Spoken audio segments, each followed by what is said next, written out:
we're lucky enough, we're going to spend about a third of our lives asleep and as many as 2 hours dreaming each and every night. So how does all that mental activity affect us once we wake up? One of best-selling authors out there says decoding your dreams can create a happier and more fulfilling waking life. Joining us live from the UK is author of The Dream Dictionary from A to Z, Teresa Chung. Good morning to you. Good morning. A real dream to be here. Thank you. All right. So your latest book, How to Catch a Dream, how can it help readers to really remember their dreams? I think that's one of the hardest things. You wake up and you go, I know I was dreaming, but I don't really remember what it was. Yeah. How do we remember them? And it's such a loss when you don't remember your dreams, because I'm on a mission to make everybody remember their dreams and save that precious wisdom. One way to boost your dream recall is simply to take your dreams seriously, because most of your life you've been dismissing them as random and trivial. And I'm hoping that a lot of people watching this interview will wake up with amazing dreams on their mind. So how do you do that, though, if you really want to remember them, but you can't? What do you need to do? Well, you just need to put your attention and think about, go to sleep at night. Before you go to sleep at night, say, I'm going to dream and it's going to be fun. And then when you wake up in the morning, keep still, don't fidget. Hopefully you can wake up without an alarm clock too, because that's really the enemy of dream recall, because it gets you straight into waking reality too fast. You need to savor that twilight time and just let the images filter through, and they will, because where your attention goes is where the reward is in life. Your dreams have been trying to get your attention forever, and just thinking about the possibility of dreaming will trigger them. Trust me there. So you're saying get 8 hours and wake up without an alarm clock? That would be a nice thing to do. So can you tell us, what is a waking dream, and how are waking and sleeping dreams linked, as you end up calling it? A waking dream, I guess you're talking about daydreaming, or are you talking about lucid dreaming here? Now, lucid dreaming, if you've watched that movie Inception, is when you know you're dreaming when you're dreaming. Is that what your question's about? Yes. Yes. Well, lucid dreaming is that spectacular moment, and you probably had it in childhood, when you're in a dream and suddenly you realize, I am dreaming. Most of us then panic and wake up and the dream collapses. But if you can learn how to stay in the dream, you can, experiment with infinite possibility, because your brain doesn't actually know the difference from when you're dreaming and when you're awake. So if you can role play and practice scenarios and make creative connections in your dreams, when you wake up, you've done it, and it's a terrific confidence boost. In fact, there's research to show that lucid dreaming can really be used to heal trauma, to ease anxiety, and to practice skills.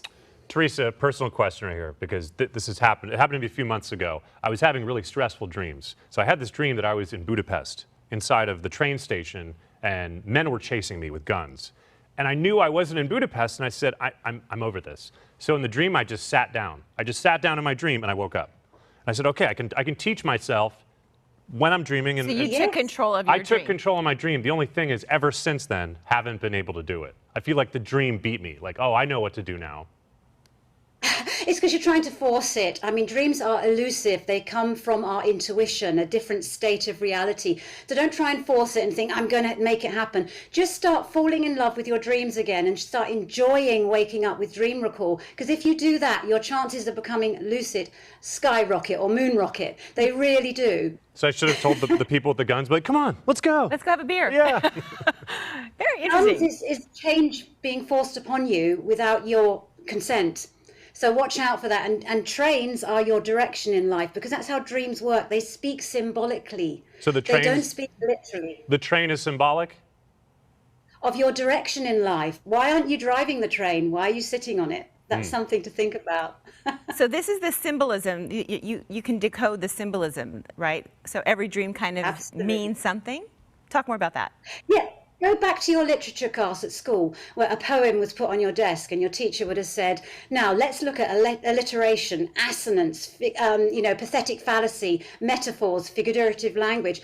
Your dreaming mind is a poet and an artist. That's how it speaks to you. You've got to learn the language of your dreams, which is the language of symbols.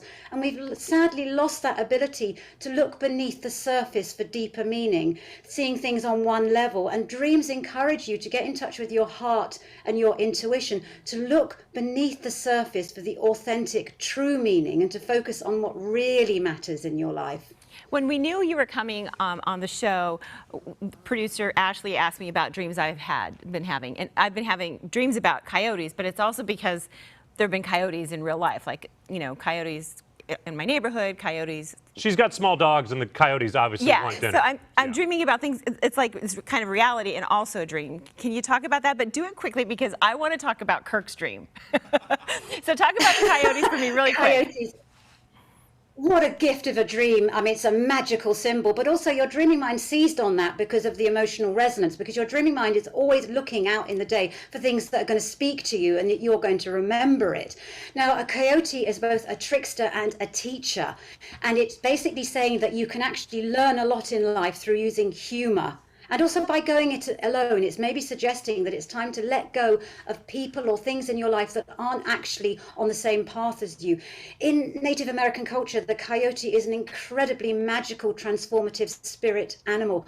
Urge you to research it. You can learn a lot of wisdom from it. And just looking at these pictures, they're so beautiful. I mean, I know a lot of people are very afraid of them. I'm afraid, but they are beautiful. Okay, let's talk about Kirk's Let's dream. talk about Kirk. Kirk, tell her about your dream. Okay, so I had a dream that I went to Taylor Swift's house and she invited us on a scavenger hunt, and there were all of these different things that we did, and we were going to have dinner with her at the end of this dream.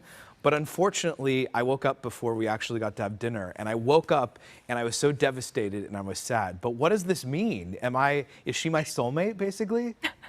She's an aspect of yourself. It's not Taylor Swift you're actually dreaming about. It's what she represents to you, which is maybe, you know, the need for recognition and living your passion or what she believes in. It's an aspect of yourself, or it could be the feminine aspect of yourself, shining a spotlight on that and how you regard your more feminine traits. That's fascinating. Celebrity dreams, though, are almost always like really happy ones. They're like flying dreams. Sadly, most of our dreams are quite anxiety creating, nightmarish.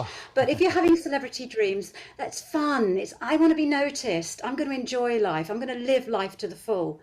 And also, so he's a realtor, and he was dreaming about being at her house. Yes. Right? So it's success and a house. Yes. Like maybe that's all connected. And it's true because I actually was in a similar neighborhood to where I think she owns property. I think you want to sell her house. Basically. Or buy it. Or have her, but yeah, be her agent. I mean, oh my gosh. Just being a dinner guest, that's all I'm asking. Teresa, thank you so much joining us from London. Teresa, I'm sorry, I have to say, doesn't she look like Sandy Kellerman?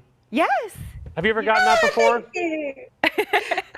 Can I just quote Shakespeare before I go? I'm British. We are the stuff that dreams are made on. Dreams matter. They're your nocturnal therapist, giving you wise wisdom every night. Please don't ignore them because they're a part of you. Thank you so much. This has been really fun. Thank you. How to Catch a Dream is out July 5th. For more information, you can visit teresachung.com.